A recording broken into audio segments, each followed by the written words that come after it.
안녕하세요. 1호타 179회입니다. 저는 지난 178회부터 사회를 맡은 냉수입니다. 저로서는 매일 새로운 출연자를 만나 뵙게 되는데요. 안녕하세요. 전 냉수라고 합니다. 안녕하세요. 설가타입니다. 네, 저 설가타님 방송 정말 자주 들었고 진짜 재밌게 들었는데요. 오늘 만나 뵙게 돼서 정말 영광입니다. 근데 설가타가 무슨 뜻인가요? 아, 네. 설가타는 네, 자주 들으셨다고. 맨 앞에 거 안, 맨 앞에 안 알고 있는데 맨 앞을 안 들었어요. 네. 알고 있는데 한 번 더. 네. 맞아요. 네, 설가타는 육지 거북을 네. 뜻하는 것이고요. 제가 좀 행동이 느린 편이기도 하고, 네, 그리고 이제 또 가족이 또 직접 지어준 별명이라는 점에서 또 저에게는 각별한 의미가 있습니다. 그리고 또 찬희 쌤께서도 의미를 부여를 잘 해주셨는데요. 뚜벅뚜벅 네, 길을 제가 갈 길을 네. 천천히지만 이제 그 방향대로 이제 나아가는 그런 의미를 담는. 네, 제 해석이 별로 마음에 안 들었나 봐요. 설명하면서 좀 더듬거리시는데. 네. 그렇긴 그러는 건 아니고요. 네. 가족이라면 딸이 지어준 건 아니죠? 네. 아, 네. 배우자가 네, 배우자가 지어준 거죠. 예. 네. 예. 아, 그리고 냉수는 무슨 뜻인가요? 궁금했습니다. 저도 지난번 방송 때 이야기 드렸는데 제 이름이 순영인데 친구들이 순행이라고 많이 부르는데 이 순행을 거꾸로 해서 냉수가 되었고요. 별로 의미는 없습니다. 제가 네. 의미를 붙였어요. 아, 네. 냉수처럼 시원하게 시원하게. 사이다 같은 네. 사이다 발언을 많이 같은 해달라. 사이다가 네. 되겠습니다. 꿈보다 해몽이죠, 뭐. 예. 맞아요. 저는 해몽도 안 돼요. 예.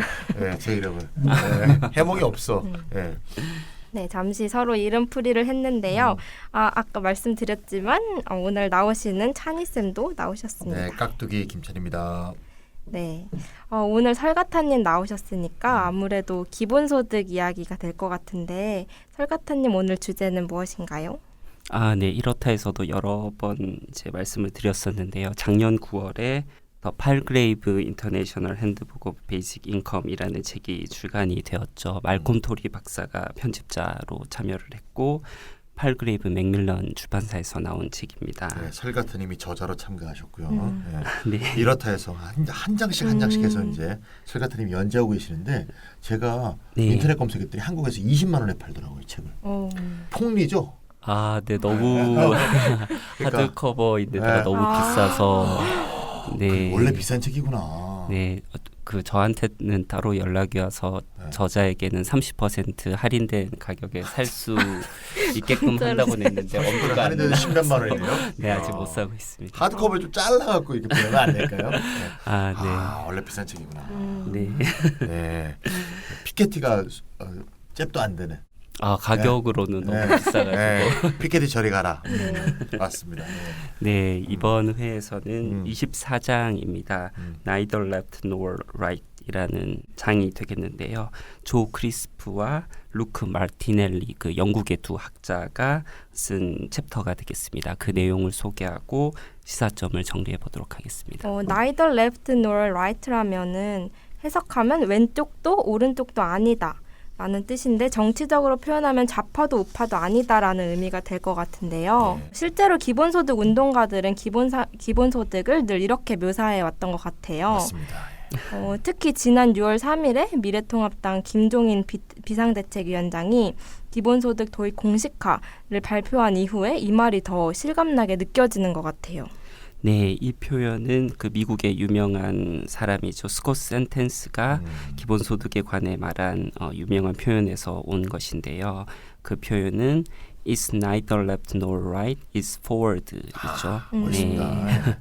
김종인 대표는 6월 4일에 기본소득의 도입이 당면 과제가 아니라 장기적 검토 과제라고 하면서 한 발 물러서는 태도를 보이기도 했지만 어쨌든 그 발언 자체는 한국 정치에 큰 파장을 일으켰습니다. 그렇죠. 그럼 우리나라 뭐 정치 구도로 보면 의석의 지금 93%를 차지하고 있는 여당과 야당으로 네. 딱 갈려지는 그런 식의 정치적 의제도 많지만 네. 이건 그렇게 갈려지지 않게 된 거죠. 네. 김종인 씨가 특히 실질적 자유와 물질적 자유를 극대화하자 그러니까 네. 실질적 자유란 말은 빰빠레스가 굉장히 많이 쓰는 말이잖아요. 네, 야, 맞습니다. 그걸 알고 쓰는 거죠, 김종인도. 네. 거기다가 이제 또 홍준표 씨가 기본소득은 사회주의 배급제도라고 네. 이런 분이 한번 껴줘야 흥행이 돼요. 네, 이런 뻘소리를 한번 해줘야. 그다음 또 안철수 씨가 K형 기본소득, 맞아요. 네. K 기본소득이라 그러면서 EITC를 기본소득이라고 우기는 네. 우기는 거에 또 안철수 씨가 또 한가하지 않습니까? 그런데 또 이재명 이재명 도지사는 이제 당연히 기본소득을 쭉쭉 추진하고 있고 네. 고인이 되신 박원순 시장께서는 또 전국민 고용보험이 더 낫다. 네. 그래서 완전히 그 논쟁이 불을 붙으면서 맞아요. 네. 이제 완전히 기본소득이 확 타오르는 그런 상황이 된 것 같고요.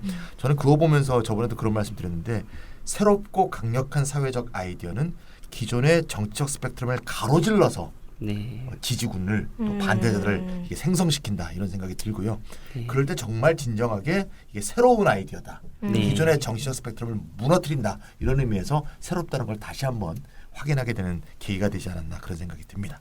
네, 한편에서는 네. 김종인과 오세훈이 관심을 보였다는 정책은 바로 이렇다 82회에서도 비판한 바가 있죠. 성신여대 박기성 교수가 제안한 안심소득제입니다. 뭐 기본소득제의 우파 버전 또는 짝퉁 버전 뭐 이렇게 표현할 수 짝퉁이죠, 있겠는데요. 짝퉁. 네, 오세훈 전 시장과 박기성 교수는 100분 토론에 나와서 안심소득제를 설파하기까지 했었죠. 근데 오늘이 179회인데 이렇다 82회면 언제죠? 2018년 2월입니다. 예. 네, 오래됐네요. 네네. 최근에 안심소득제를 전 처음 들었는데 네. 2년 전에 벌써 안심소득제 문제점을 간파하시고 선제적으로 비판을 하셨다는 얘기인데 진짜 이렇다와 설가타님이 정말 대단해 보이네요. 설가타가 이게 세계 기본소득 이론을 이끌고 있는 그러니까요. 아시죠? 아닙니다. 네, 타이그레이브 인터내셔널 책에도 있습니다. 네. 네. 그래서 안심소득제에 만약에 관심이 있으시다면 이렇다 82회를 들으시거나 아니면 최근에 업로드된 김찬희 TV의 네. 오세훈의 안심소득제 정격 비판을 들어보시면 좋을 것 같습니다. 네, 뒤에 걸 들어보는 게 더 좋을 것 같아요. 네. 저는 쏙쏙 들어. 왜냐하면 저는 최신이니까 5일 전에 올렸거든요. 네. 김찬희 TV는 유튜브에 있으니까요. 네. 기본소득 특집 3화이고 와서 이 오세훈 씨가 이거를 뭐라 그러냐면 우파의 정권 탈환 프로젝트. 라고 이름을 붙여갖고 네. 오세훈 TV에서 특별 방송을 했더라고요. 대놓고. 예, 대놓고 예. 박기성이 정말 창피한지도 모르고 그런 짓을 하고 있더라고요. 그래서 와서 보시고요. 구독하고 좋아요는 필수인 거 아시죠? 예, 꼭 해주세요. 네. 네, 저도 구독하고 있는데요. 하고 있습니다. 아유 감사합니다. 네, 네. 네. 상은 없습니다. 네. 네. 네. 그러면 다시 원래 주자로 돌아와서요. 그렇다면 기본소득은 자도 우도 아니다라는 말은 정확히 무엇을 의미하는지, 그리고 그 말이 드러내고 있는 것 혹은 감추고 있는 것은 과연 무엇일지, 그리고 기본소득은 정말 좌도 우도 아닌 걸까? 이런 좌가 바라보는 기본소득과 우가 바라보는 기본소득은 어떤 차이가 있는 것일까? 이런 여러 가지 궁금한 것들이 막 터지는데요. 설가타님이 하나하나 풀어주시리라고 믿고 있습니다. 네. 일단 오늘 우리가 다루게 될 책의 24장 이 부분을 쓴 저자에 대해서 좀 알고 넘어가면 좋을 것 같아요. 네, 네. 조 크리스프하고 루크 마티넬리라는 분인데요. 영국의 바스 대학 정책연구소에 소속되어 있는 연구원들이고요. 이들이 공동으로 수행한 연구인 책이 로봇이 온다. 기본소득을 실시할 때가 되었나라는 그 책에 대해서도 이미 설가타님이 이렇다 115회에서 책은 아니고 페이퍼. 그렇죠? 페이퍼 기본소득의 정치학과 정치적 실현 가능성에 대해서 이제 다룬 적이 있고요. 또 직접 우리가 만난 적도 있죠. 2018년 11월에 기본소득 한국 네트워크 초청으로 한국에 와서 자동화 시대의 기본소득이라는 주제로 강연을 하시고 2부로는 강남훈 교수가 경기도 기본소득을 강연하시고 그래서 맞습니다. 2년 전에 저희가 직접 만나본 적도 있으니까 저희하고는 이제 대면 관계가 있는 언택트가 아니고 컨택트한 관계가 있는 그런 관계입니다. 예. 한국에도 온 적이 있으신 분이시군요. 네. 그러면은 조 크리스님이 이 주제를 어떻게 다루고 있는지 한번 들어가 볼까요? 네, 정치적 범주화를 피하기 위한 주장들은 자주 수사적인 장치로 이용이 되는데요. 그러니까 뭐 예를 들면 좌도 우도 아니다라든지 좌와 우를 넘어선다 뭐 등등의 주장들이 되겠죠. 이것은 네, 혁신적인 선거 브랜드의 창출을 목표로 하면서 뭐 이런 식으로 이용이 됩니다. 그렇죠. 네, 그런데 이러한 뭐 표현들은 기존에 확립된 주류 입장의 거부를 의미하는데요. 또 그것들은 동시에 다양한 정당들에 의해서 수용되었던 뭐 예를 들면 1930년대 파시즘이라든지 뭐 프랑스의 국민전선 과 전진하는 공화국 그리고 스페인의 포데모스, 이탈리아의 오성운동 등을 동시에 환기시키는 것이죠. 네, 그리고 그것이 논리 정연하고 일관된 정치적 관점을 나타내지 않는다는 것은 그러한 표현들이 마치 이제 뭐 쓸데없다라든지 아니면 공허한 수사라는 것을 암시하는 것이 아니라 오히려 우리가 제안한 대로 좌와 우가 복잡하면서도 다면적인 용어이며 정당들이 뭐 한편 뭐 예를 들면 좌가 되겠죠. 그리고 다른 한편인 우가 되겠죠. 뭐 이러한 좌도 우도 굉장히 다양하기 때문에 이러한 분류를 회피할 수 있는 방식들로 이제 이용이 되고 있다라고 말씀드릴 수가 있겠습니다. 좌 그리고 우 이런 개념들 매우 복잡한 개념이라는 얘기인데요. 그렇다면 좌도 우도 아니다라는 얘기는 더욱 복잡할 수밖에 없다는 그런 생각이 드네요. 엄청 복잡하게. 네, 맞습니다.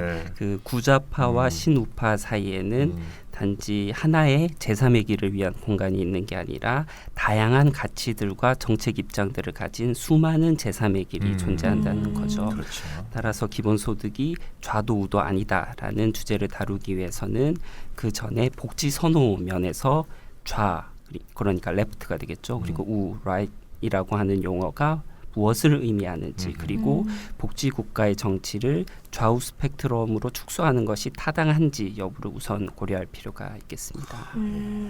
제가 알기로는 좌파라고 하면 보통 사회주의 이론의 전통을 말하고 네. 우파라고 하면 보통 자유주의 이론의 전통을 말하는데 이것은 정치 이데올로기 차원에서의 설명일 테고 네. 이제 복지국가의 정치 관점에서 나눈다 이런 관점은 흥미로운데 어떻게 구별이 될까요? 네, 전통적인 설명에 따르면 유권자들의 이데올로기적인 선호 그리고 정당 선호와 복지 선호는 주로 사회 경제적인 계층에 의해서 주로 결정이 됩니다. 그래서 좌파는 재분배 우호적인 노동계급을 동원했죠. 이것이 뭐 주로 얘기되는 권력 자원론에 입각한 설명이 되겠고요. 그렇죠. 우파는 세금 경감이라고 하는 중산층의 이해를 대표했다. 이렇게 얘기되고 있습니다. 그러니까 20세기 이제 복지국가 설명하는 책에는 이렇게 설명이 잘 돼 있죠. 네, 그래서 전통적인 복지 정치 이론은 그런데 뭐 잘 아시겠지만 세상이 너무 많이 바뀌었잖아요. 네, 아까 맞습니다. 설가타님이 국민전선, 포데모스, 오성운동 그다음에 마크롱까지 얘기하셨는데 전진하는 프랑스 얘네들이 정말 다 색채가 다르면서도 다 제3의 길이란 말이에요. 이게 이제 벌써 이제 전통적인 도시가 허물어지고 있다는 것을 잘 표현하고 있는 게 아닌가 싶은데요. 네, 맞습니다. 네. 탈산업화, 세계화, 그리고 뭐 가족 형태 변화, 고령화 등을 포함한 장기적인 변화가 전통적인 계급 구조들을 침식시켜 왔죠. 그래서 블루칼라 직업들이 감소해서 사실 좌파의 전통적인 선거 기반을 심하게 약화시켜 왔죠. 그리고 복지국가 확장에 대한 관심은 중산층까지 또 확대되어 온 측면이 있습니다. 특히나 이제 보편적인 복지 제도들 그렇죠. 같은 경우에 그렇죠.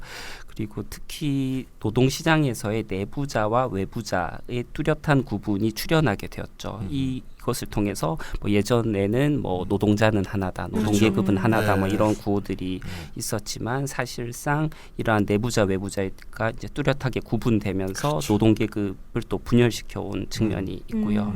그리고 이제 내부자들 같은 경우에는 고용 보호를 좀 더 강화한다라든지 사회보험급여가 좀 더 관대하게 접근할 수 있는 뭐 그런 것들을 바라는 반면에 외부자들 같은 경우에는 이른바 이제 새로운 사회 정책, 뭐 예를 들면 보편적인 사회 수당이라든지 뭐 보편적인 사회 서비스 등등의 굉장히 새로운 사회 정책. 어떻게 보면은 기본 소득도 그 하나가 될 수가 있겠는데요. 그러한 것들의 확장을 지지하는 이렇게 내부자와 외부자의 복지 선호도 분화되어 왔다라고 말씀드릴 수 있겠습니다.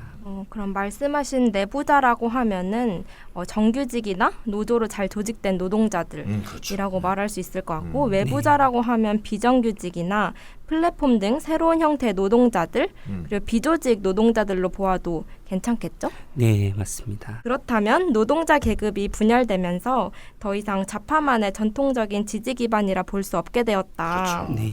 그리고 중산층은 복지국가 지지 세력으로 편입되었다. 즉 우파만의 지대가 아니게 됐다. 이렇게 정리할 수 있겠네요. 네, 잘 정리하셨습니다. 그리고 이와 동시에 정치의 문화적 차원이 점점 더 중요해져 왔는데요. 그렇죠. 예를 들면 이민자를 배척한다라든지 복지 배회주의라고 하죠. 그리고 이제 자격 없는 집단들을 복지국가에서 배제하라는 요구가 증가해 왔습니다. 예를 들면 이제 영국의 브렉시트나 뭐 이런 것들도 이런 흐름 속에서 나온 거라고 말씀드릴 수가 그렇죠. 있겠고요. 네.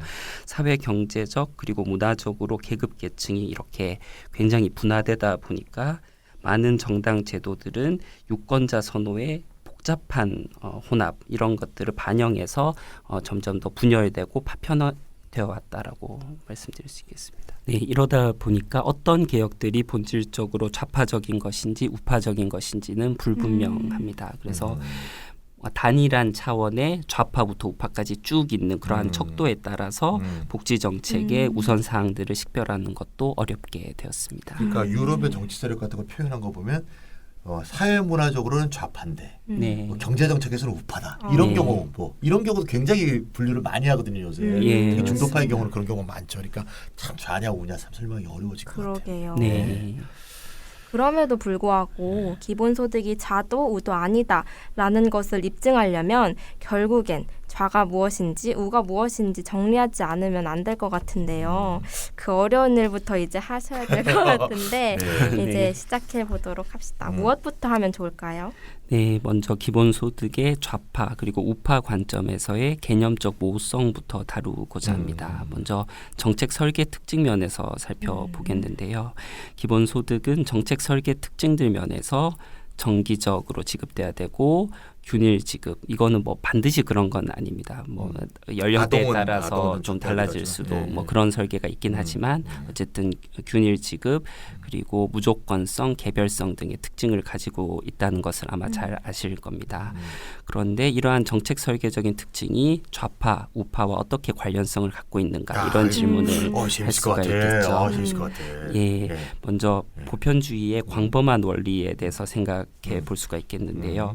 그러니까 전체로서의 복지 제도가 인생 전체에 걸쳐서 서로 다른 연령대의 전체 인구를 아우르도록 설계된다. 이런 것을 만약에 이제 보편주의의 광범한 원리라고 우리가 부른다면 이것은 정치적 좌파와 강하게 관련됩니다. 네, 그리고 기본소득이 균일하게 지급된다고 하는 것은 사실 좌파의 중에서 일부 사람들에게는 이상적인 것이 아닌 것처럼 비춰질 수도 있습니다. 어디서 푼 돈을 이러면서 예, 하죠. 그리고 예. 저소득층에게 더 많이 가야 더 해야 되는데 된다. 예. 왜 균일하게 지급되냐 뭐 그렇죠. 이런 식으로 그렇죠. 이제 문제 제기를 할 수 있다라는 것이죠. 음. 그래서 이것은 고소득층으로부터의 과세를 통해서 부자로부터 가난한 자로 재분배한다는 의미에서 사실 기본소득이 지급하는 것만 보면 그렇게 될 수 있지만 과세까지 같이 고려를 하면은 또 누진적인 의미를 띌 수 있다. 뭐 이것이 항상 또 기본소득을 둘러싼 논쟁의 한 축을 이루고 네. 있는 것이죠. 네. 그런 의미에서 보면 기본소득은 좌파적이라고 할 수도 있겠네요. 네, 맞습니다. 일반적으로 기본소득은 누진적인 것으로 이해가 되죠. 맞습니다. 네, 하지만 반드시 강력하게 그러한 것은 아니죠. 사실 그 설계에 따라서는 그렇지 않은 모델들도 많이 제시가 되지 우리나라에도 배 않았습니까? 나왔었죠. 뭐 예를 들면 이제 뭐 한국형. 네. 예, 네. 맞습니다. 그리고 네. 뭐 OECD 워킹 페이퍼에서도 마찬가지로 이제 발견이 되는 것이고요. 네.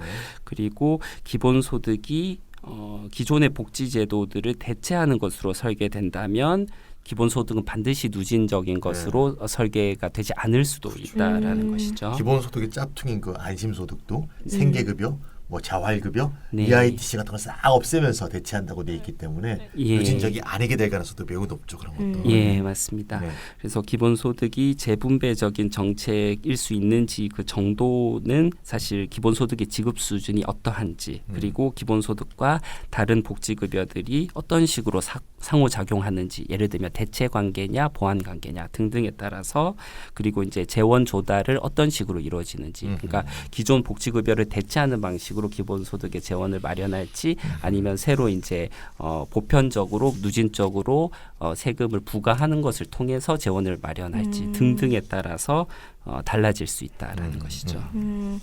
그래도 어쨌든 정책 설계 측면에서 기본소득이 자산조사에 기반한 선별복지가 아니잖아요. 네. 그런 선별복지에 비해서는 확실히 좋은 것이라는 합의는 좀 존재하지 않을까요? 네, 많은 국민들이 이제 그런 것들을 이제 이해하고 계시는 것 같고요. 그런 측면에서 볼 때 이제 첫 번째로 이제 자산조사에 근거해서 뭐 최소소득을 보장한다 그런 식으로 설계된 그런 복지제도에 비해서 확실히 기본소득은 수급에 실패하는 사람이 확실히 네. 적죠. 네. 우리가 이번에 긴급재난지원금도 받지만 90몇 % 확 받아가고 네. 예, 맞습니다. 경기도 청년기본소득도 지역마다 좀 차이가 있지만 보통 80% 이상 꼭 받아가거든요. 그런 식으로 훨씬 수급에 실패하는 경우가 적다는 게 굉장히 장점이죠. 그러니까 제도가 간편하기 때문에 한다는 것만 알면 받을 수가 있는 이런 것이 되고요. 또 두 번째로는 그 자산조사 기반 및 조건적인 복지급여들의 수급자들은 이제 사회적 낙인의 대상이 되니까 루저다, 뭐 가난하다, 뭐 맞아요. 그다음에 또 게으르다, 뭐 등등 네. 여러 가지 사회적 낙인의 대상이 되니까 근데 기본소득 수급자들은 그렇지 않다는 거. 네. 이게 뭐 최근에 핀란드 실험에서도 그것이 굉장히 정신건강에 이제 큰 도움이 된다는 거. 네. 이제 2년 실험에서 벌써 드러난 그런 것도 있겠죠. 그래서 낙인 효과가 적다는 게 또 이제 또 피드백이 되면 그 자체로도 좋은 거지만 낙인 효과가 적으면 오히려 또 그것 때문에 수급률이 높아지는. 받으러 갈 때 기분이 나쁘지가 않죠. 네. 차라리 안 받아 이런 사람이 이제 없는 거죠. 맞아요. 떳떳하니까 이런 점이 기본소득이 굉장히 뚜렷한 장점인 것 같고요. 그래서 기본소득이 자산조사를 통한 소득 부족액을 이제 식별해서 그 부족액만큼 지급되는 게 아니라 사전적으로 액수를 정한 다음에 짝짝 지급된다는 그 사실 자체가 기본소득의 자산조사 기반 복지급여보다 수급 대상자를 이렇게 배제하는 오류, 선의의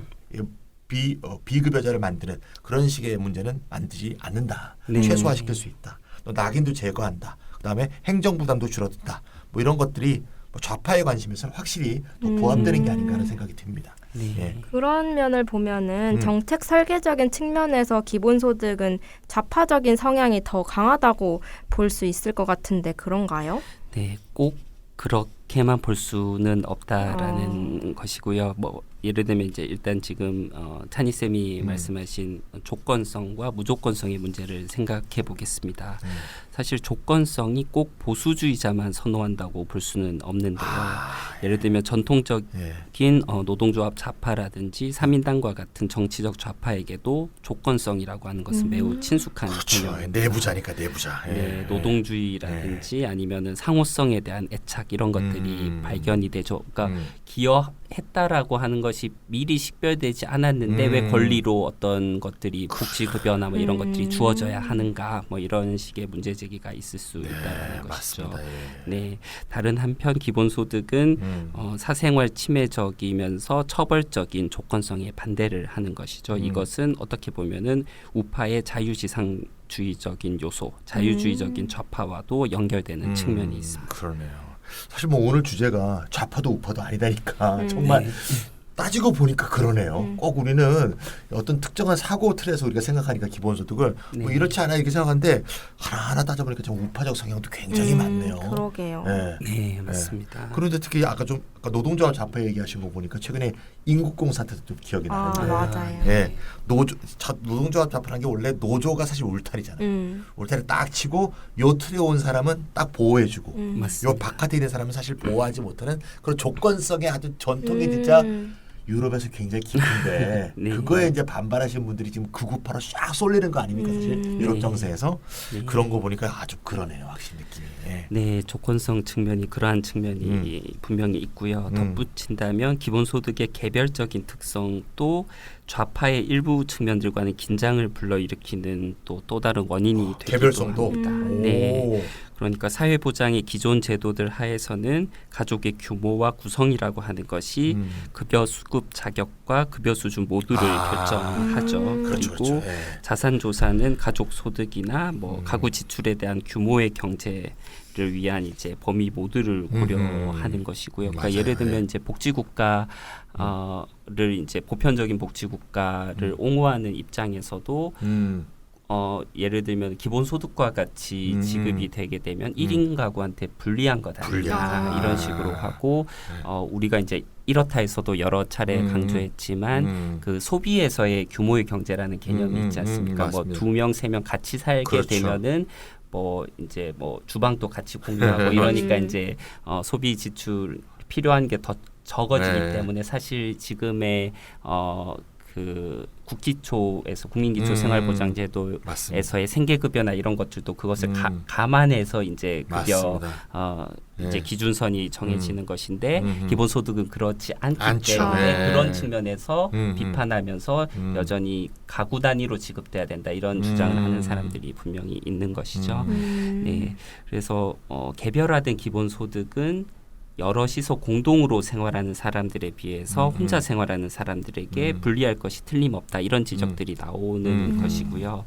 이것은 좌파에 속한 많은 사람들에게는 아주 다루기 힘든 문제일 수 있다는 애매하죠. 것입니다. 예, 예. 그래서 기본소득이 대상 효율성 또는 이제 목표 효율성이라고 하죠. 이런 점에서 좀 부족한 것 아니냐 이런 비판이 이제 이 지점에서 있을 수가 있다라는 것이죠. 가장 필요한 사람에게 가장 효과적으로 겨냥되지 못한다는 의미 이런 것들을 지적하는 사람들이 있습니다. 그러니까 우리 이렇게 앉아 있는 우리들은 다 이게 기본소득 지지자니까 뭐 개별성이 당연한 거 아니에요 이렇게 생각하는데 맞아요. 야, 또 설같은 얘기를 그러니까요. 들어보니까 실제로 국가에서 만드는 중위소득도 2인 가구 중위소득이 1인 가구 중위소득이 딱 2배가 아니잖아요. 네. 4인 가구라고 2인 가구의 2배가 아니고 네. 미역국을 끓여도 혼자 끓여 먹는 것보다 둘이 끓여 먹는다고 비용이 2배 드는 게 아니잖아요. 네. 이게 이제 말하자면 이제 규모의 경제인데 그러고 보니까 개별성으로 지급하면 4인 가구면 1인 가구에 딱 4배니까 네. 상대적으로 1인 가구한테 불리한 게 많네요. 그래서 사실은 뭐 영국에서나 이런 데서 연령에 따라서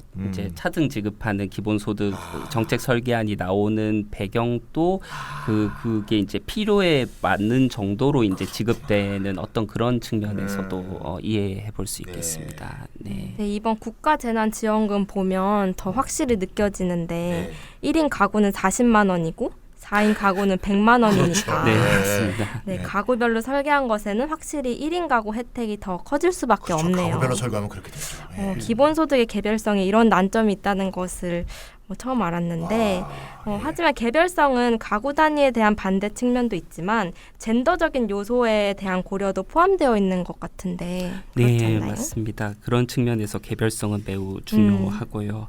그 기본소득 정책에 젠더 평등주의적인 어떤 자격을 낳는 것은 바로 정확히 기본소득이 개별화된 본성을 가지고 있다라는 것입니다. 모두에게 독립적인 소득을 지급함으로써 기본소득은 파트너의 소득에 대한 상대 파트너의 의존성을 줄이는 데 복무하죠. 그리고 많은 경우에는 여성이 남성보다 가구 내에서 그런 좀 경제적으로 불리한 위치에 있는 경우들이 많다라는 것이고요. 그리고 가구 내의 권력 차이를 바로잡는 데에도 기여할 수 있습니다. 네, 맞습니다. 개별성도 이렇게 복합적인 측면이 그러게요. 있네요. 네, 많이 연구돼야 될 측면이 있네요, 진짜. 네. 이렇게 기본소득은 좌도 아니고 우도 아니다 할 때는 저는 그냥 정치적인 수사로서만 생각을 했거든요. 네. 근데 좌파의 복지정책 관점에서만 보더라도 그렇게 단순한 문제는 아닌 것 같아요. 이렇게 정책 설계 측면은 여기까지 보고 또 다른 측면에서 살펴봤으면 하는데요.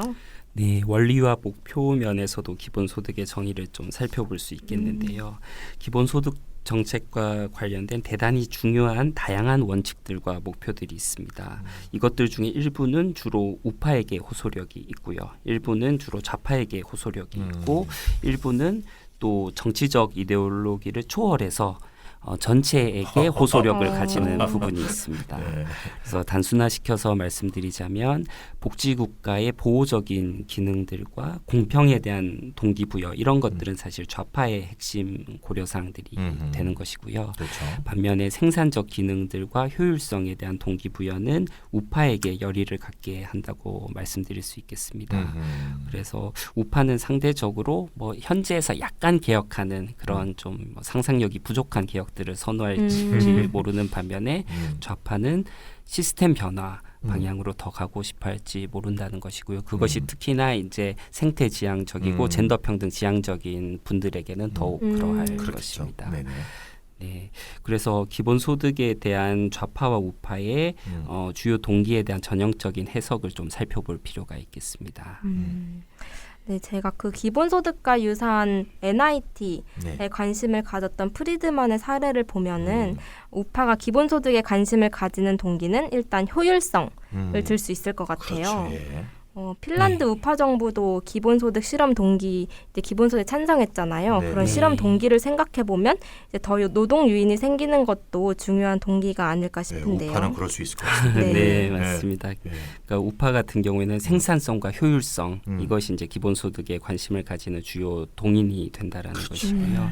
그래서 정치적인 우파는 노동시장의 효율성, 개인의 자유, 관료주의에 대한 불쾌감 뭐 이런 것과 관련된 이슈들에서 기본소득에 대한 지지의 이유를 찾는다라는 것이고요. 기본소득은 분명히 자산조사 기반의 기존의 제도들이 가지는 빈곤의 덫, 실업의 덫 이런 것들을 분명히 최소화할 수 있는 복지 형태임에는 분명한 것이죠. 그래서 그 결과로 일부는 노동을 줄이거나 뭐 노동시장에서 탈출할 수 있게 해줄 수도 있죠. 그러면 이제 이렇게 될 경우에는 현재 일하고 싶지만 일할 수 없는 일자리가 없어서 그러한 비자발적 실업자들을 위한 일자리들이 생겨나게 된다 이렇게 보는 것이고 노동시장이 더 효율적이 되는 거군요. 예, 아무래도. 맞습니다. 그리고 소득의 바닥을 제공한다라는 것 자체는 개인들이 뭐 기경제에서 불안정하고 단기의 일자리들을 받아들이는 것을 또 가능하게 한다라는 것이죠. 이것은 그러니까 아까 전에 이제 뭐 플랫폼 노동 말씀하셨는데 이러한 노동시장 유연화에도 기여할 수 있다. 이것이 이제 우파의 관심이 노동조합 지도자들이 기본소득 가장 싫어하는 이유로 나올 때 이게 나오죠. 예. 네. 경제를 더 활성화시키지 않겠냐? 그런, 비정규직을 늘게 하지 않겠냐? 네. 많이 비판하죠. 예, 또 이와 유사하게 기업가 정신이나 창조성이나 혁신을 또 촉진하는 것 아니냐 뭐 이런 관심도 있겠습니다.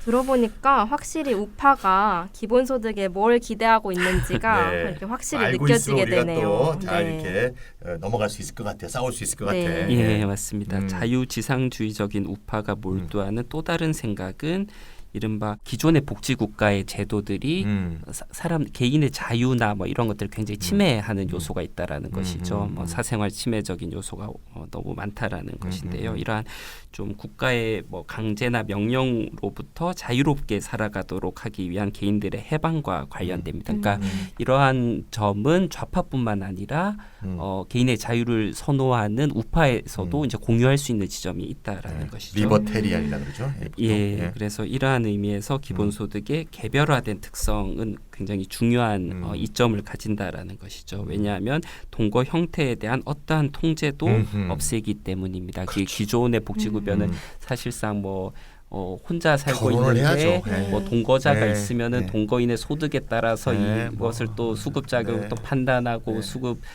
액수를 또 다시 판단하고 그게 또 잘못 이루어질 경우에는 받아야 될 사람이 못 받고 뭐 이런 네. 문제가 있는데 기본소득은 거기서 자유롭다는 것입니다. 또 더욱 일반적으로는 기본소득은 개인들이 임노동, 무급노동, 여가 사이에 균형을 취하는 것을 이제 선택할 수 있는 방법에 관해서 유연하고 기회를 더 확장시킬 수 있다라는 점이 되겠죠. 그래서 궁극적으로 기본소득의 단순성이라고 하는 것도 또 다른 중요한 이점을 이룹니다. 그래서 복잡한 적격성 조사들과 행동과 태도에 관한 조건들로부터 발생하는 관료주의적인 침해와 비용 이런 것들을 제거할 수 있다라는 점이죠. 근데 이게 좀 우리 청취자들이 좀 헷갈리실 것 같아. 이게 유럽이나 선진국 기준에서는 이 우파가 이렇게 자유주의적 신념과 네. 자유주의적 행동을 하시는 분들이 굉장히 많은데 네. 한국의 오빠들은 맞아요. 관료제에 유착돼갖고 네. 관료제에 기생하고 관료제를 활용해서 그런 그러니까요. 오빠밖에 없잖아. 제대로 된 오빠가 없기 때문에 네, 맞습니다. 예, 좀 우리나라 얘기는 아닙니다. 외국 얘기, 선진국 얘기입니다. 예. 네, 관료주의 하면 자유지상주의자들이 관료주의를 싫어하는 것도 알겠는데 좌파도 무지 관료주의를 왜지 싫어하지 싫어하죠. 엄청 않나요? 싫어하죠. 네, 맞습니다. 네. 물론 관료주의적 침해 제거는 비단 우파의 관심사인 것만은 아니죠. 좌파 역시 기존 복지의 이러한 측면이 매우 이제 골칫거리인 것으로 생각하고 있다라는 것이고요. 그런데 행정에 소요되는 재정 비용이나 이제 그 행정 부담 이런 것을 더 강조하기보다는 복지 청구인들이 직면하게 되는 인적인 심리적인 비용 그리고 사생활 침해 이런 것들을 더 강조하는 네. 측면이 있다는 것이죠. 네, 네. 그런 것 같습니다. 그러면 본격적으로 좌파는 기본소득에서 무엇을 기대하고 있는 것일지 살펴볼까요? 네, 좌파 같은 경우에는 보호와 공평 이렇게 키워드를 말씀드릴 수가 있겠는데요. 네. 첫 번째로는 낙인을 부여하는 것 그리고 뭐 불안정한 생활 그리고 취약한 복지 청구인들에 대한 처벌적 제재들 이런 것들이 기존의 이제 자산조사 기반 복지 있죠. 급여들의 어떤 특성을 이루는 것인데 이런 것들을 이제 없다. 없애거나 이러한 것에 대한 의존성을 굉장히 줄일 수 있다라는 점에서 기본소득에 관심을 가진다라는 것이죠. 좌파들 같은 경우에는 두 번째로는 기본소득은 고용주들에 비한 노동자들의 협상력을 증가시킬 수가 있습니다. 이것이 뭐 에리 골린 라이트나 이런 사람들이 또 많이 강조하는 부분이고요.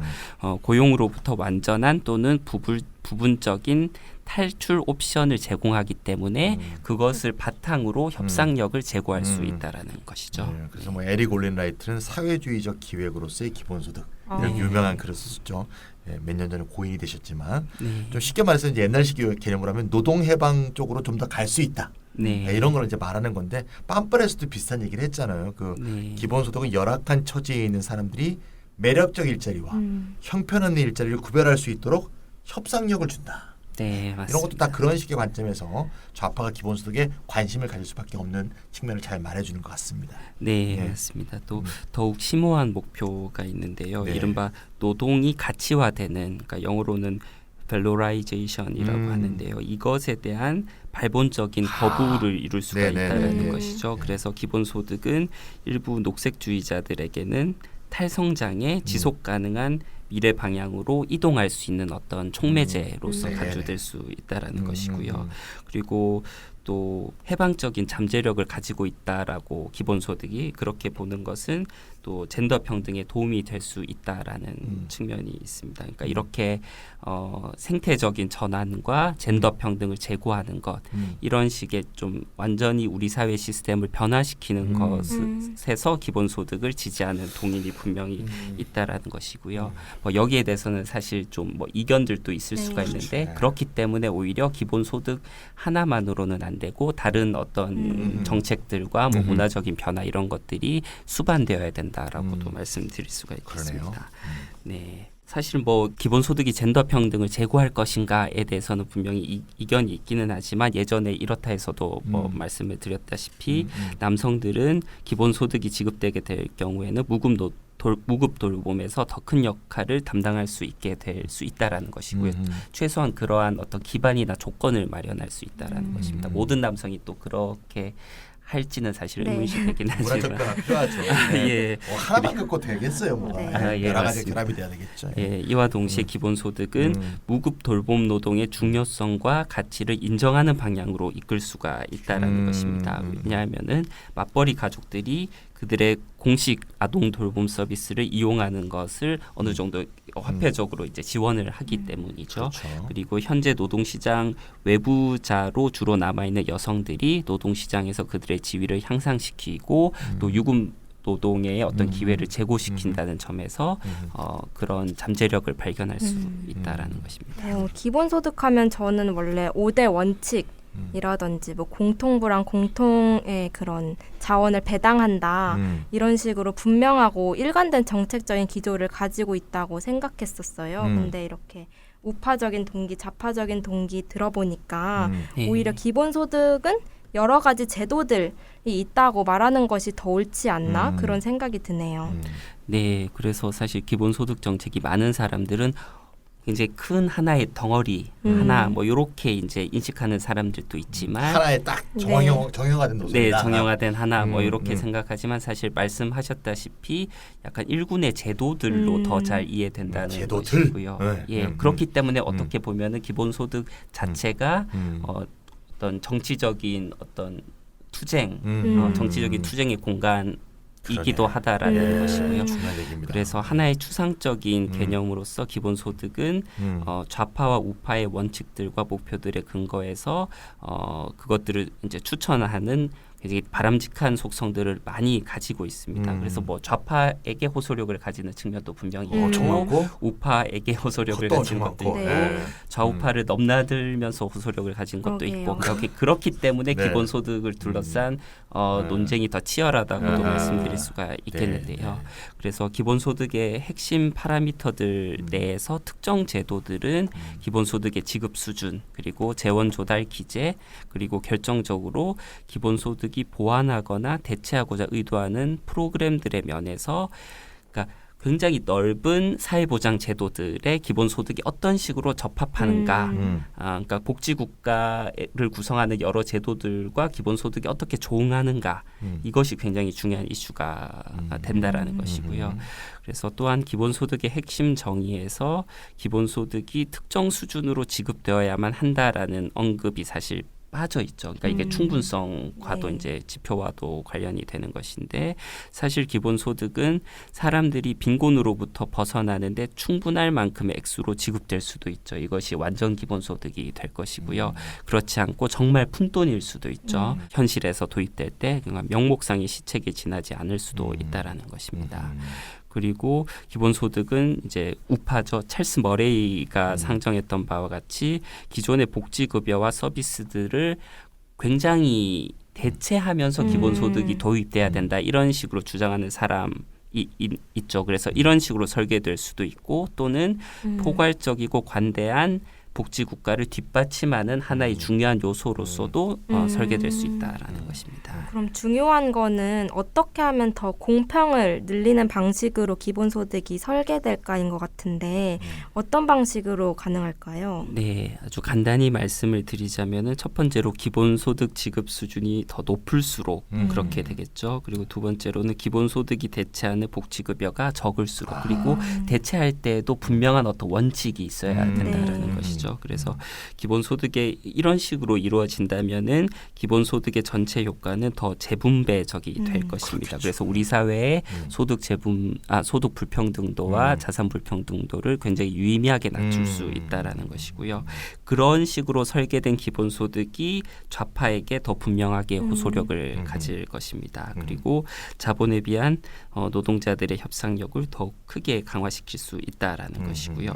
그런데 이런 식으로 만약에 기본소득이 설계된다면은 우파 기본소득 지지자들에게는 정말 유쾌하지 않은 일이 되겠죠.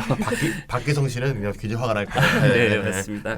왜냐하면 상당한 재정 비용을 요구하고 그리고 기존의 제도를 대체하지도 않으니까 뭔가 생산성이나 효율성을 증가시킬 것 같지도 않고 뭐 이런 식으로 판단할 수가 있다라는 것이죠. 그리고 만약에 이제 세율이 기본소득 충분한 액수의 기본소득을 지급하기 위해서 세율이 유의미하게 높아지게 된다라면은 우파 입장에서는 유급 노동에 대한 인센티브가 줄어드는 것으로 해석할 수가 있기 때문에 여기에 대해서는 분명히 반대하게 될 수 있다는 것입니다. 네. 기존의 복지급여를 대체하지 않으면서 최대한 액수를 충분하게 하는 것 이거를 좀 기억해야 될 것 같습니다. 이걸 다 머릿속에 넣어놔야겠습니다. 지금까지 기본소득이 좌파인가 우파인가의 문제를 첫 번째로는 정책 설계의 측면에서 다루어 봤고 두 번째는 원리와 목표, 즉 동기의 측면에서 다루어 보았는데요. 근데 결국 좌파와 우파는 현실적으로 존재하는 정치 세력의 문제이잖아요. 그래서 실제 현실 정치에서 기본소득을 둘러싸고 좌파와 우파가 어떻게 편성되어 왔는가 그런 문제를 관가할 수는 없을 것 같은데요. 한국 정치가 아니라서 좀 아쉽지만 저자들이 유럽인들인 만큼 유럽 정치의 그런 현실에서 이 문제를 한번 다뤄봤으면 좋겠습니다. 네, 뭐 여러 나라들이 있는데요. 일단 뭐 기본소득에 대해서 유럽에서 가장 오래된 관심을 보였던 나라는 이제 네덜란드하고 핀란드라고 볼 수가 있습니다. 그래서 먼저 이제 네덜란드 좀부터 보면 네덜란드가 이제 가장 최근 선거가 2017년이었죠. 그때 의회 선거에서 주로 4개 정당들이 이제 기본소득을 지자체에서 기본소득 실험을 하는 것을 이제 지지한 바가 있는데요. 뭐 노동당, 그다음에 잘 모르실 거예요. 민주육룡당이라고 있습니다. 민주육룡당. 네. 그다음에 녹색좌파당. 네덜란드 녹색당의 이름은 정식 이름이 녹색좌파당이죠. 그리고 이제 동물당 5석이나 갖고 있습니다. 이렇게 이제 4개 정당이 주로 이제 관심을 보였고요. 뭐 잘 아시겠지만 이름을 봐도 아시겠지만 노동당과 녹색좌파당과 동물당은 중도 좌파에서 좌파 정당이고요. 민주육룡당은 중도 정당이라고 볼 수가 있습니다. 그러니까 좀 좌파에 좀 기울어져 있다 이렇게 볼 수 있고요. 네덜란드에서는 아직은 이제 정부 정책이 되는 것은 이제 실패했죠. 하지만 기본소득에 관심을 지금 이제 정당들 봐도 알 수 있지만 정치적 좌파로서 온 것이 좀 더 강하다 이렇게 볼 수 있겠고요. 근데 이제 네덜란드 정치에서 좀 더 좌파인 정당이 있어요. 사회당이라고 있습니다. 사회당은 기본소득 실험을 지지하지 않았다. 요즘은 이제 확인하시면 유럽 지역에서 기본소득이 이게 딱 좌파들은 다 지지한 게 아니라는 거. 아까 우리 내부자 외부자 얘기도 했었죠. 이런 거 관계가 된다는 걸 알 수 있고요. 민주육육이 이제 중도 정당인데 이거보다 또 우파인 정당들이 많거든요. 극우 정당도 있고 자유당 같은 여기에서는 이제 기본소득 지지 정당이 없다. 좀 기억하시면 되겠고요. 그래서 이제 네덜란드에서 이제 지자체 실험들이 어떻게 진행되는 걸 좀 봐가면서 좀 더 이제 정치적인 판도와 이 스펙트럼이 어떻게 바뀌는지 좀 봐야 될 것 같고요.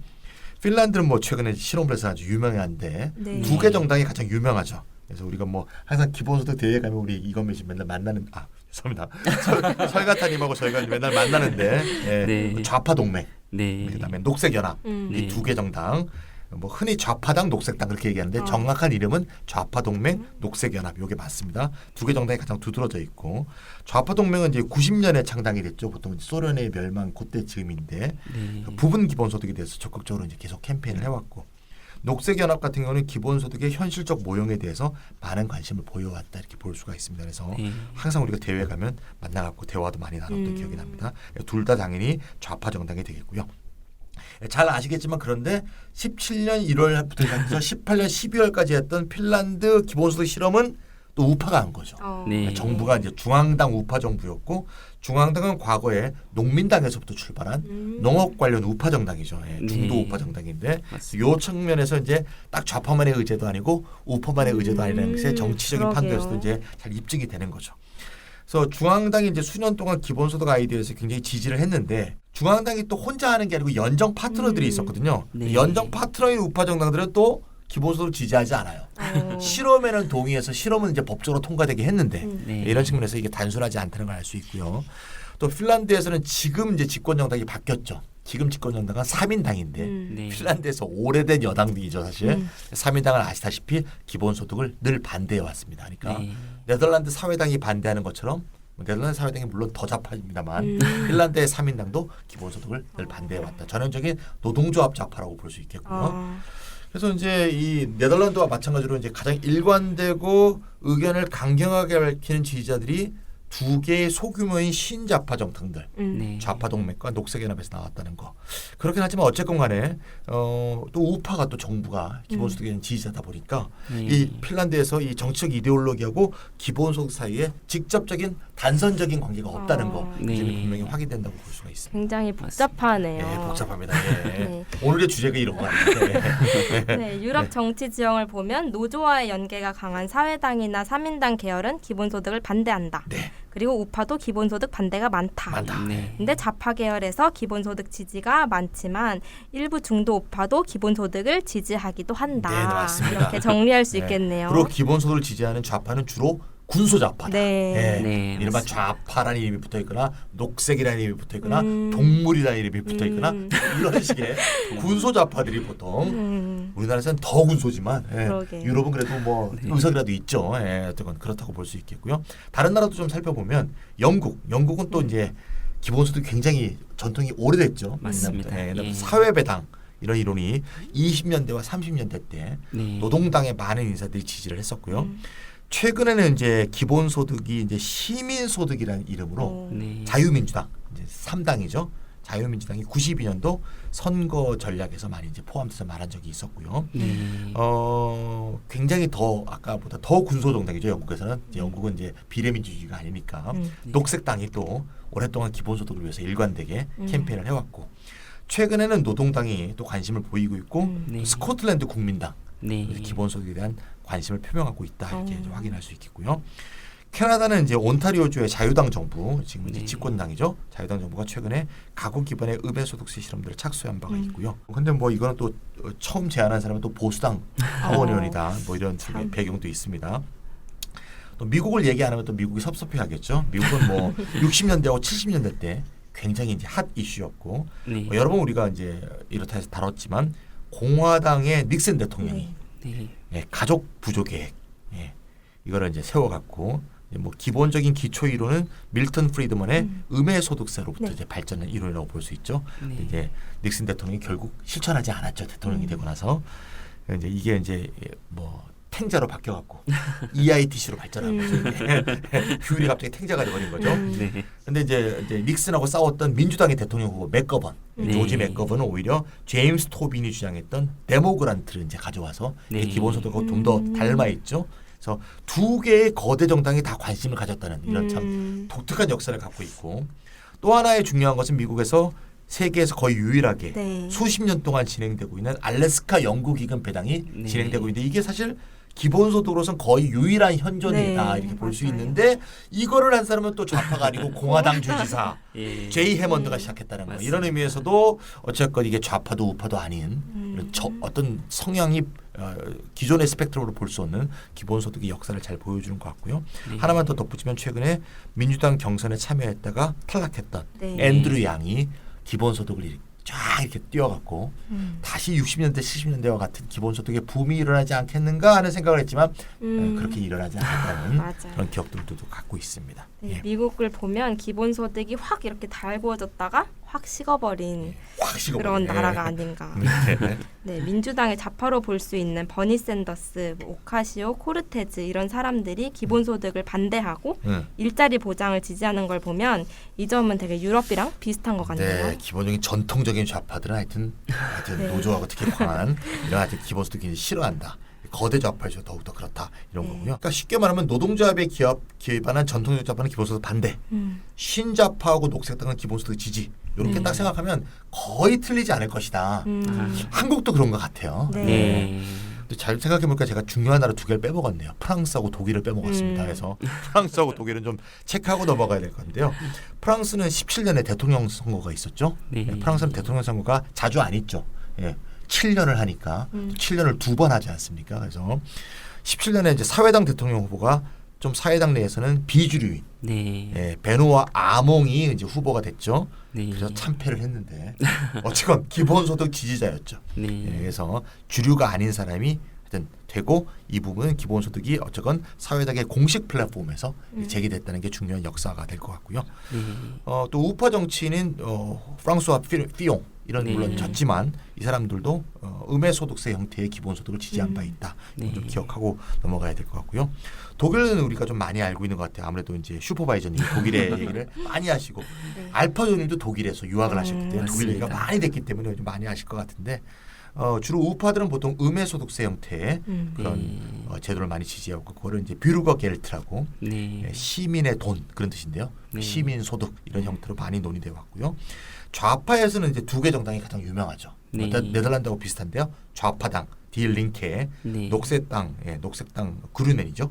두 개 정당이 굉장히 지지를 해왔고 또 우리가 2016년에 우리 그 정치경제연구소 대안이 초청을 직접 해서 직접 오셨던 카타야 키핑, 카타야 키핑은 이제 좌파당의 의장이죠. 지금도 열렬한 기본소득 지지자고 거의 독일의 기본소득하면 카타야 키핑이 대변될 정도로 기본소득을 계속 열심히 하고 있고 이분이 이제 매일 또 페이스북에서 방송을 해요. 라이브를. 제가 친구이기 때문에 뭐라고 계속 얘기를 하는데 하나도 못 알아듣습니다. 중요한 건 독일어로 하시더라고요. 그래서 하나도 못 알아듣는데 제가 항상 그래서 할로우 키핑 그러는데 답을 하지 않습니다. 한번 보고 싶은데 또 이제 또 하나 중요한 정당은 해적당이 있죠. 해적당은 이제 2013년에 투표에서 10% 이상의 지지를 얻어갖고 기본소득을 지지했는데 최근에 5%를 못 얻어갖고 원외 정당이 됐습니다. 그래서 좀 이제 좀 빛을 잃었다 이렇게 볼 수 있고 다시 또 뭐 올라올 수도 있겠죠. 네. 그 외에 뭐 이탈리아의 포퓰리스트 오송운동이라든가 스페인의 포데모스도 다 기본소득에 관심을 갖고 있는 정당이고요. 네. 또 포르투갈의 새로운 정당, 포르투갈은 기존에 녹색당이 있는데 그거 말고 새로운 환경 정당이 또 생겨갖고 정당 이름이 참 멋있죠. 사람, 동물, 자연. 멋있네요. People, Animals, Nature. 그래서 이걸 줄여서 판이라고 하는데 판. 네. 예, 의석이 한 개 있습니다. 예, 그래서 최근 2015년 매니페스토에서 기본소득을 옹호했고 그 여세를 몰아서 2018년에 기본소득 비엔 대회. 2017년 17년은 핀란드고 18년이 포르투갈, 19년이 인도. 2017년이 포르투갈, 2018년이 핀란드. 네, 제가 기억력이 쇠퇴했습니다. 2017년에 예. 2017년 포르투갈 제가 안 갔어요. 그래서 헷갈렸습니다. 18년은 같이 갔는데 그래서 비엔 대회, 기본소득 지구 네트워크 대회를 유치하는 네. 그런 기염을 토하기도 했다. 그래서 그러게요. 펜이라는 판이라는 이런 정당도 좀 기억해 주시면 좋을 것 맞습니다. 같습니다. 예. 예. 네, 이렇게 기본소득을 둘러싼 유럽의 정치 지형을 쭉 살펴보았는데 이런 상황을 어떻게 정리하는 게 좋을까요? 네, 전체적으로 보면은 기본소득을 위한 정치적 지지의 역사는 마치 뜨거운 감자 게임처럼 보입니다. 아이 뜨거워. 예. 그래서 네. 다양한 유형의 정당들과 정치인들은 기본소득에 대해서 관심을 표명하기도 하고 때로는 명시적으로 기본소득 아이디어를 지지한다 뭐 이런 식으로 얘기를 하기도 하죠.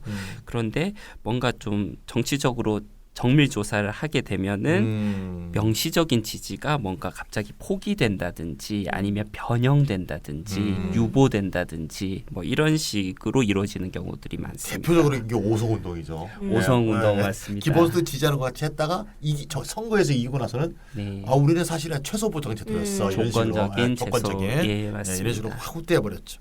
예. 그래서 정당들이 기본소득 아이디어를 기각하는 이유가 무엇인지 그리고 또 일부는 기본소득 아이디어를 다시 집어들기도 하죠. 이러한 이유가 무엇인지는 아직 명확하지는 않습니다. 그런데 네, 명확하지 않죠. 네, 이러한 행위자들이 진정으로 지지하는 것이 무엇인지 정밀히 조사하는 것이 특히나 중요하다고 말씀드릴 수가 있겠는데요. 예를 들면은 우파 정치인들의 제안은 결국 음해소득세류의 자산조사 기반의 보장소득 제도들의 형태를 항상 취해왔습니다. 이건 뭐 해외도 그렇고 우리나라도 네. 아마 그런 식으로 흘러가지 않을까 예상이 그게 되는데요. 안심소득이죠. 예, 맞습니다. 그래서 중요하게도 정당들은 자주 이 이슈로 이제 나누어지죠. 그래서 만약에 기본소득에 대해서 회의적인 정당이라고 하더라도 그 정당에 속한 일부 사람들은 기본소득을 지지하기도 하고 뭐 예를 들면 우리나라에도 뭐 김세현 전 의원이라든지 이런 사람들이 발견이 되는 것이죠. 그리고 보편적이고 무조건적인 기본소득을 위한 명시적인 정당 수준의 지지는 사실상 매우 드뭅니다. 그러니까 개별 의원들의 지지는 발견이 되지만요. 그리고 정당 수준의 지지가 발견되더라도 좌파의 소규모 정당들에서만 굉장히 많이 발견이 된다라고 말씀드릴 수 있겠습니다. 그러니까요. 우리나라도 의석을 한 개 갖고 있는 기본소득당. 네. 이게 보편적이고 무조건적인 기본소득 하고 있는데 굉장히 소규모 정당인 건 맞네요. 예, 맞습니다. 네, 이렇게 긴 시간 동안 기본소득이 대체 좌인가 우인가 이런 주제로 대화를 나누어 보았는데요. 이제 좀 결론을 내릴 때가 되었다고 생각해요. 그래서 이 책의 저자들의 결론은 무엇인가요?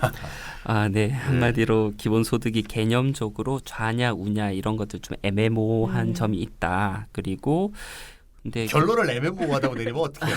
이게 참 이 사람도 이상하네. 네. 네. 그래서 기본소득 그런데 많은 경우에 네. 우파보다는 좌파가 지지할 가능성이 높다 뭐 이런 얘기를 하기는 합니다. 예.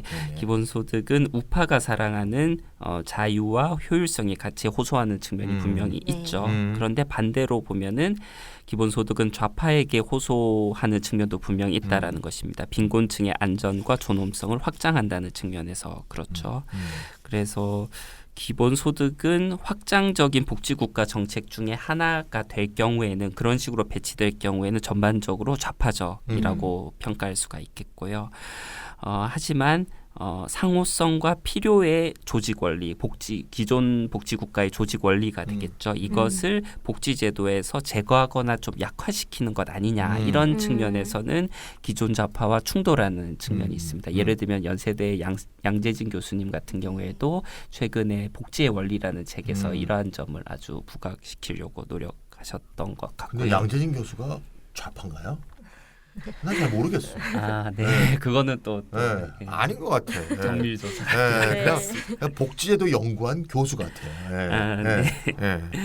그래서 이제 기본소득이 정치적 스펙트럼 전반에 걸쳐서 받는다는 것인데요. 그런데 아까 전에서도 잘 지적하셨다시피 주류보다는 소규모의 그것도 구좌파보다는 새로운 좌파 정당들의 지지가 더 강하다라는 것이고요. 그리고 반면에 비즈니스적인 관심을 가진 특히나 기술 창업 기업가들이 기본소득에 굉장히 관심이 많다라는 것이죠. 예를 들면 독일의 괴츠 베르너 같은 경우에도 유명한 캠페인도 많이 하고 책도 저술하고 국내에도 소개가 많이 됐었죠. 그리고 미국의 하이테크 기업가들도 기본소득 실험에 대해서 여러 번 자선 기부를 했죠. 그리고 일론 머스크 네. 예, 맞습니다. 그리고 이제 관심 있는 중도 우파도 더러 있다라는 것이고요. 그래서 기본소득이 좌파와 우파의 측면들을 동시에 구현한다. 뭐 이런 식의 표현도 사실 가능할 수도 있고요. 그리고 기본소득이 좌와 우 중 어느 하나라고 묘사하는 것도 가능할 수는 있는데 결국 기본소득이 현실의 정책 설계 측면에서 구체적으로 어떻게 설계되고 배치되느냐를 사실 따지지 않고서는 정확한 판단은 어렵다라는 것입니다. 그리고 또 기본소득에 대한 지지가 정치적 스펙트럼 전체에 걸쳐서 널리 퍼져 있죠. 그런데 지지자들이 굉장히 이질적이지 않습니까? 우파부터 좌파까지. 예, 그리고 이러한 지지자들의 이질적인 집단들 사이에 연합들을 형성하는 것에는 엄청난 어려움들이 있을 것이다라는 것입니다. 맞아요. 제가 최근에 농민기본소득 운동하는데 네. 그것만 해도 기본소득 지지자들 사이에서 찬성 반대가 막 엇갈리기 때문에 네, 맞습니다. 서명운동 참 하기가 참 어렵습니다. 그래서 네. 그냥 꺼려하시는 분들이 또 있어요. 이게 잘못된 정책이라고 생각하시는 분들도 있으니까 이게 참 쉽지 않습니다. 힘드네요. 네, 시험 들어요. 네. 네. 그래서 다양한 설계 특징들과 굉장히 다루기 힘든 정책의 어떤 상충관계, 트레이드오프가 있다라는 것을 만약에 고려를 한다면은 좌파와 우파의 관심사들이 어떤 단일한 특정 제도 내에서 동시에 수용될 것 같지는 않다 이렇게 말씀드릴 수가 있겠고요. 네네. 예를 들면은 이제 뭐 다양한 설문조사에서도 이런 것들이 드러났죠. 우파의 유권자들은 복지급여 삭감을 통해서 재원이 마련되는 기본소득을 더 지지할 확률이 높은 것으로 나타나고요. 좌파 유권자들은 세금을 통해서 재원이 조달된 기본소득을 훨씬 더 지지할 확률이 높은 것으로 나타나고 있습니다. 그래서 서로 다른 정책 설계자들 사이의 타협과 절충의 가능성은 매우 낮다라고 말씀드릴 수 있습니다. 야, 그럼 치열한 정치적인 싸움이 그러게요. 예견된다 이런 얘기와 같은 예, 얘기죠? 맞습니다. 예. 네, 여기까지 설가타님께서 핸드북 24장 저자들이 말하는 기본소득은 좌도 우도 아니다 내용에 대해서 살펴보았는데요. 저자들은 어쨌든 이 문제에 대해서 답을 정확히 내리고 있지 않다. 이런 느낌을 받고 있습니다. 모호하다라는 결론이 그걸 말해주는 것 같은데요. 좌파일 수도 있고 우파일 수도 있고 뭐 둘 다일 수도 있다. 이렇게 말하는 것 같아요. 네. 근데 뭐 책 저자들의 입장이야 그렇다 치고 그렇다면 과연 설가타님의 입장은 어떤지 궁금한데요. 어떤가요? 아, 네. 이제 저자들의 논의를 좀 약간 요약해서 정리를 하면서 제 생각을 좀 덧붙이는 방식으로 말씀을 드리겠습니다. 첫 번째로는 기본소득은 추상적으로 그리고 개념적으로는 분명히 좌인 요소들도 있고 우인 요소들도 있죠. 그리고 현재와 미래 사회에 필요하고 적합하다는 의미에서는 좌도 우도 아니며 앞으로 나아가는 것이라고 말할 수도 있겠습니다. 스콧 산텐스가 주장하는 것처럼. 네. 하지만 특정 사회에서 구체적으로 도입되는 특정 형태의 기본소득 그리고 특정 형태의 기본소득 정책 패키지는 좌이기도 하고 우이기도 한 것이 아니라 사실 좌와 우 중에 어느 한편일 수밖에 없는 것 아니냐라는 것이고요. 두 번째로는 좌파 내에서 기본소득을 반대하는 주요 원인 중에 하나는 바로 기본소득이 지금까지의 복지국가를 지탱해온 상호성과 필요의 조직 원리에 배치된다는 것에서 발견할 수가 있습니다. 근데 사실 상호성의 원리는 사실 기본소득에서도 상호성의 원리를 충족시킨다 이렇게 볼 수도 있겠는데요. 적어도 이들이 생각하는 기존 복지 국가와 복지 제도들이에서 상정하고 있는 상호성과는 분명히 배치되는 측면이 있다라는 것이죠. 하지만 그 복지 국가의 역사는 사실 복지의 원리가 고정불변이 아니라 역사적으로 진화 발전했음을 보여주고 있죠. 그리고 노동과 소득의 불안정성이 심화되는 현실에서 다양한 형태로 발생하는 사회적 위험과 욕구에 대처하기 위해서는 사실 기본소득이 도입될 필요가 분명하다 이렇게 말씀드릴 수가 있겠고요. 그래서 양재진 교수님과 같이 복지의 원리를 이해하는 것은 적절하지 않다. 화석화된 네. 고정시켜서 복지국가에. 예. 또한 기본소득이 도입되면서 기존 사회보장제도가 재구조화될 필요는 분명히 있습니다. 그렇지만 사회보험과 사회서비스는 여전히 필요하죠. 그럼요. 그리고 충분 기본소득이라 할지라도 예를 들면 장애인을 위한 사회부조와 주거급여 등은 필요할 수도 있습니다. 그리고 부분 기본소득일 경우에는 당연히 생계급여 등도 여전히 존재해야 되겠죠. 물론입니다. 예. 이런 점을 감안을 한다면은 기본소득이 기존 복지국가의 복지의 원리, 즉 상호성과 필요의 조직 원리를 무화할 것이라는 우려는 사실 지나친 것이라고 말할 수가 있겠고요. 백승호 교수님 같은 경우에도 기본소득은 1차적인 어떤 소득 바닥으로서 1차적으로 이렇게 다 깔리는 것으로 복지국가 제도의 어떤 그 든든한 어떤 1층으로 사고를 하시는데요. 그렇게 보는 것이 오히려 타당하다라는 것이고요. 그리고 아울러 위험과 필요가 식별되었을 때 사후적으로 지급되는 복지 제도들은 여전히 중요성을 띌 수 있습니다. 예를 들면 사회보험 같은 경우에 어떤 우리가 뭐 다친다든지 네, 아니면 일자리를 잃는다든지 그런 위험들이 분명히 있지 않습니까? 그것을 커버하는 제도들은 여전히 중요할 수 있죠. 맞습니다. 하지만 사후 지급이 아니라 사전적으로 대응할 수 있는 사전적으로 지급되는 기본소득이 갖는 상대적인 장점도 분명히 있습니다. 그것이 예전에 이렇다 해서 영국의 유니버설 크레딧 제도를 비판하는 맥락에서도 굉장히 강조를 드렸던 것이고요. 특히 노동과 소득의 불안정성이 심화되고 있는 현재 상황에서는 사전적으로 지급되는 기본소득이 굉장히 중요하고 다른 제도들에 비해서 분명한 장점을 가지고 있는 측면이 분명히 있다. 이렇게 다시 미국 같은 경우에서도 위험이 생겼고 필요가 생겼을 때 그거를 받으려고 서류 제출하고 뭐 하고 돈 기다리다 보면 사람이 죽어나가거든요. 예, 맞습니다. 그러니까 미리미리 사전적으로 지급되는 게 굉장히 의미가 있는 거죠. 예, 그렇기 때문에 시간이 걸리고 이렇게 됨으로써 이제 채무 위험에 생기고 그렇죠. 이제 집을 잃어버리고 이런 것들이 있다라는 것이고요.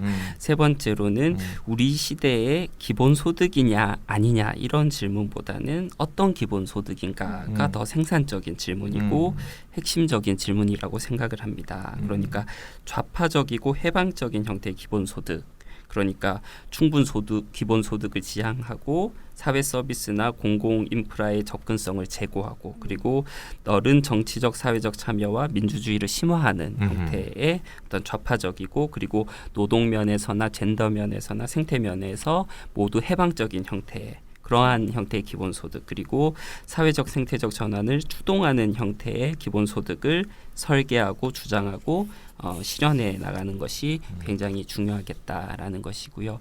마지막으로 강조드리고 싶은 것은 이것이 이제 데비스펠레레가 얘기하는 것인데 기본소득을 지금 지지한다라고 말하는 사람들을 보면은 그것이 많은 경우에는 값싼 지지인 경우들이 있다. 근데 만약에 정권을 가지게 되었을 때 기본소득을 정책으로 이제 바람직한 형태로 실현하는 어떤 그런 정부를 발견하기는 굉장히 어렵지 않습니까? 그런 측면도 분명히 있고 이제 이번에 최근에 이제 그 슈퍼바이저님께서 그 저자 대담을 했었죠. 출간 기념회 대담을 했었는데 그때도 제가 인상적인 문구로 기억을 하는 것이 단순히 기본소득에 대해서 좋아요 이런 식의 형태로는 기본소득이 구현되는 것은 난망이다.